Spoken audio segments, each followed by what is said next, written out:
నేను నిజమైన ద్రాక్షవల్లిని, నా తండ్రి వ్యవసాయకుడు. నాలో ఫలింపని ప్రతి తీగను ఆయన తీసి పారవేయును. ఫలించు ప్రతి తీగ మరి ఎక్కువగా ఫలింపవలనని దానిలోని పనికిరాని తీగలను తీసివేయును. నేను మీతో చెప్పిన ఈ మాటను బట్టి మీరిప్పుడు పవిత్రులై ఉన్నారు. హల్లెలూయా. అయితే నిజంగా ఈ మాటను బట్టి మీరు పవిత్రులై ఉన్నారు అంటే దేవుని యొక్క వాక్యాన్ని బట్టి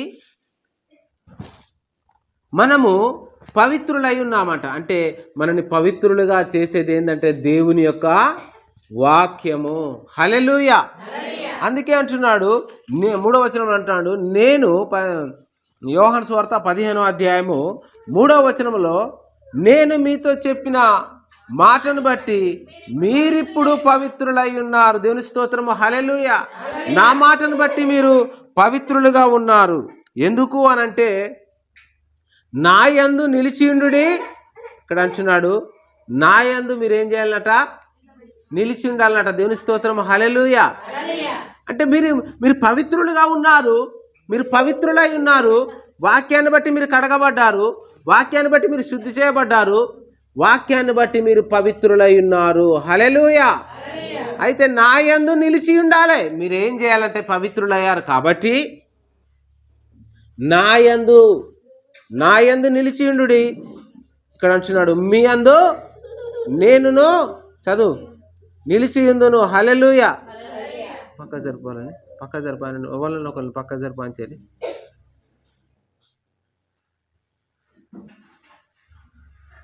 చదువు.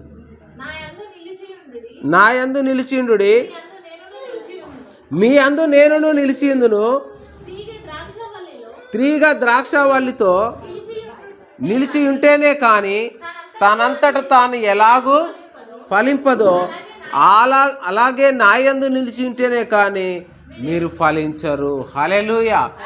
అయితే మనం ఏం చేయాలంటే దేవునితో అంటుకట్టబడి, దేవునితో మనం ఐక్యత కలిగి, దేవునితో మనం సంబంధము కలిగి ఉన్నప్పుడు చూడండి, ఒక గులాబీ పువ్వే కానీ లేకపోతే కొత్తిమీరే కానీ, ఆ కొత్తిమీర చూడండి పొద్దుగాల తెంపితే సాయంత్రం వరకు ప్రైజ్లు ఆడంటుంది. అది అట్నే ఉంటుంది తెంపినట్టుగానే.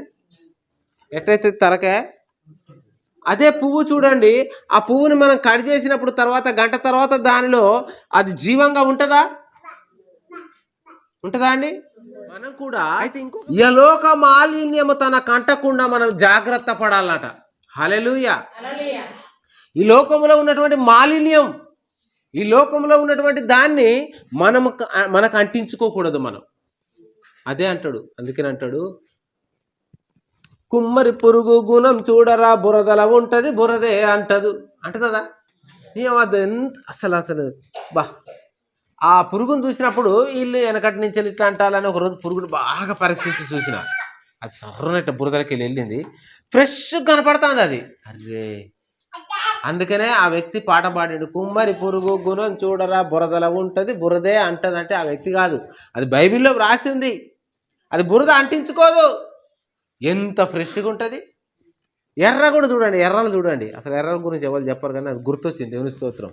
దేవుని యొక్క ఆత్మ నడిపింపు. ఎందుకంటే అది కూడా ఎంత ఫ్రెష్గా కనపడుతుందండి. మట్టిలోనే ఉంటుంది కానీ బయటికి వెళ్ళినప్పుడు చూడండి ఎంత అంటకుంటుంటుంది. అది దాని వచ్చిన అది వస్తే మనం బీకితే దాని చుట్టూ మట్టే ఉంటుంది అనుకోండి. కానీ ఎలా ఉంటుంది అంటే అంటకుంటుంటుంది. మనం కూడా ఈ లోక మాలిన్యాన్ని తనకు అంటకుండా మనం జాగ్రత్త పడాలి. ఎట్లా?